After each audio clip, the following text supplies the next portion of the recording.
Hello everyone, we just got the new FSD beta 10.6 release. Just downloaded it a few minutes ago, so it's our first test drive with 10.6. I've done a couple videos, my first videos ever, on FSD and YouTube, so on 10.5.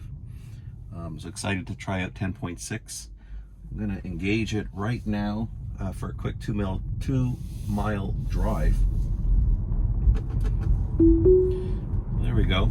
So this drive, I did it a couple times yesterday on 10.5, and on one of the roads coming up, we got a lot of phantom braking. I'm curious to see.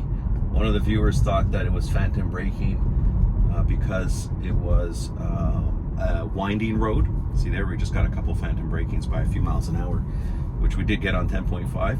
So some thought it was because it was a narrow road with bends and curves, and others thought, or I thought, that it was because of the shadows on the road. So we're going to test it today to see if there's any change. I already got a few on this road, about 3 since we started. So here's a good left turn coming with oncoming traffic from both left and right on a busy street. So it stopped at the stop sign, it's creeping forward, it's good from both ways, and it went, so pretty good. On yesterday's test on 10.5, there was a little delay, so I don't know if it just that there was no cars. So I'm curious to see a couple tests today. Does it do any better on the road where we got about 6 to 7 phantom brakings yesterday? So notice a couple phantom brakings there, and we are going around a curve, so we'll see. Now I have a theory on the phantom brakings that I just started thinking about since I've been doing these videos that I'll share with you. I notice a lot more phantom braking on full self-drive in the city. And I noticed that in the city, there's a difference when we're on a narrow road, such as this, where it's one lane, not a lot of visibility on both sides, versus a bigger road with 2 or 3 lanes in it. And I'll show you what I mean. So here we're coming to a right turn. See if it's any better. Right on reds, has its flasher on. It's stopping way before. It's going really slow here. So right on reds, I usually have to give it, I find, some gas. So there's cars coming. We'll see if I don't give it gas. There's a car behind me, so I won't wait too long. It's creeping forward. There's cars coming. There's 2 cars coming, and then there's really a big opening where I would go for it. So let's see if, so it's not going for it. I'm gonna give it some gas and go. So I gave it some gas and it went. So there's a spot where there was a big enough opening I would go, and it didn't go. And there was a car behind me, so I decided to do it. So like I was saying earlier, on a road like this, I find there's not as much phantom braking, where there seems to be more lanes. And I only just started to realize this when I was shooting these videos on full self-drive 10.5.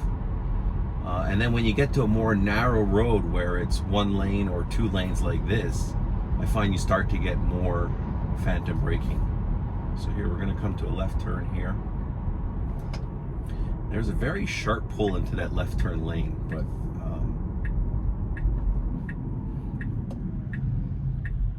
stopping here for the cars. Good, yeah, good turn. I noticed the turns, not because of 10.6, but I noticed on 10.5 as well, the turns are a little bit more smooth. So this is the road yesterday, and on 10.5 I get a lot of phantom braking on. So I'm gonna put at 40 miles an hour and see if we get any phantom braking. And again, so there's phantom braking down to 36.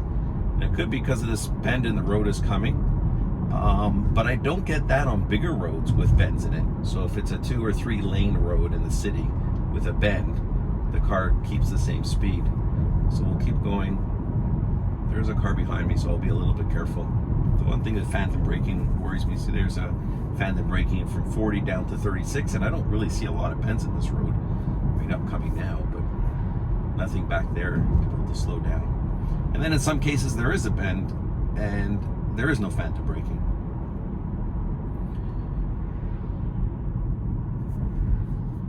So we'll see a red light stop with no cars around. One thing I don't like here is it really comes to a really complete stop, which I guess is the rule. But sometimes with a car behind you, I think they expect that you're not going to come to a stop for 3 seconds when there's nobody around.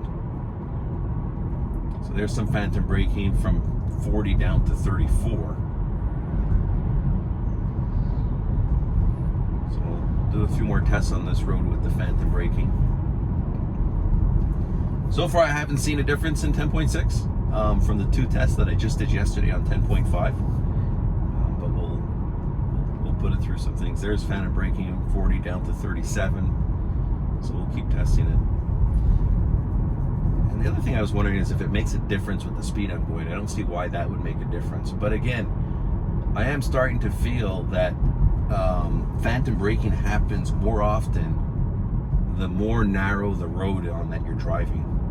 So I'm not sure. That's just my thought, because I don't know what else it could be at this point. Because I do notice more phantom braking on certain roads, and I'm starting to feel that those roads are the more narrow roads versus, you know, bigger 2-lane roads where you get 2 lanes going one direction, 2 lanes the other direction.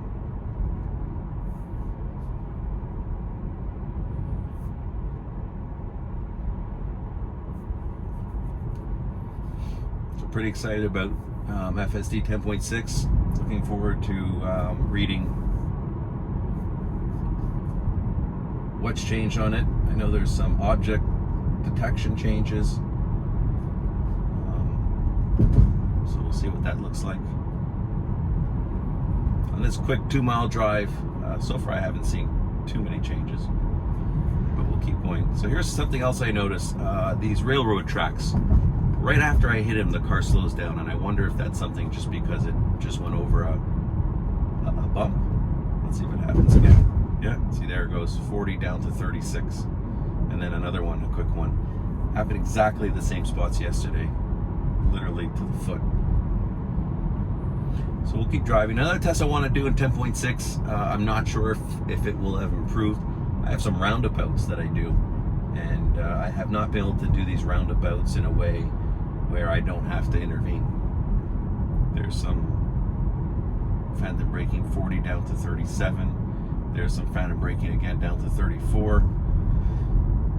So yeah, the phantom braking, now I will say I haven't experienced phantom braking where it goes from 40 down to 20, which I've seen in the past, which is actually dangerous if there's a car behind you. So over here we have a turn. We'll come to a red light.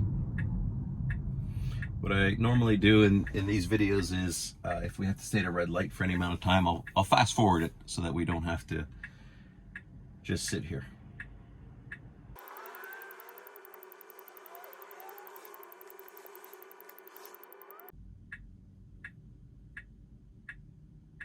So here we go. Green arrow, turn. Usually handles this turn well. Yeah, perfect. Perfect turn. Okay, I'm going to take over. I'm going to cancel that navigation. I'm going to put in a new one, and to take us to the area where there's roundabouts. So let me put that in right now. I don't usually go in this direction, but we'll see how it works. We're going to finish our first test drive in FSD 10.6 with a couple roundabouts that I haven't had much success with. It's starting to rain, so I'll probably get some windshield wipers going. So like I said, I'm doing a lot of tests with phantom braking, and I want to see also if there's any difference on roundabouts with 10.6. A couple roundabouts coming up. Like I said, I haven't had much luck with. I've had to intervene every time. It either doesn't go or it doesn't act appropriately within the roundabout, either going too slow or stopping, or really just too much jerking of the steering wheel.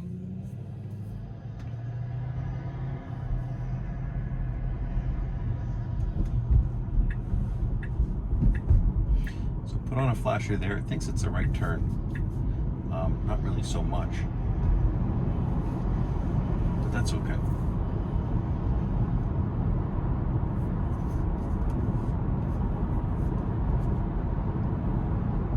So like I was saying earlier in the video, here we have a roundabout. There's no cars behind me. I'm always hesitant to let it go for too long, but we'll see how it acts here. So not too many cars, nobody behind me. So it's coming to a complete stop at the crosswalk before the yield sign. Now it's going. Let's see how it goes.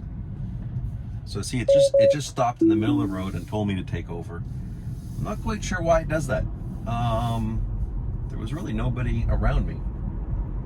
So that is an intervention still. That's what would happen the last time. So let's try one more. So we're gonna do one last test with a roundabout. We'll engage full self-drive right here on a left turn. So this will now be, so it came to a pretty abrupt spot there. We'll see how it does. So what I do like in full self-drive, I notice a big difference is it's more aggressive with a car coming when it has to turn. It definitely accelerates a little bit harder, takes those opportunities where a normal driver would. So I like to see that. So I saw that in 10.5. I don't think that's new to 10.6. Maybe it's a little bit better. I haven't really been able to test it yet. So you can see in about 0.8 miles, we have the roundabout coming, which has given us a lot of trouble. So coming in this direction, or the opposite direction, I should say, we had a disengagement by the car because it wasn't able to get through the roundabout. So we'll see if it does better going to the opposite direction.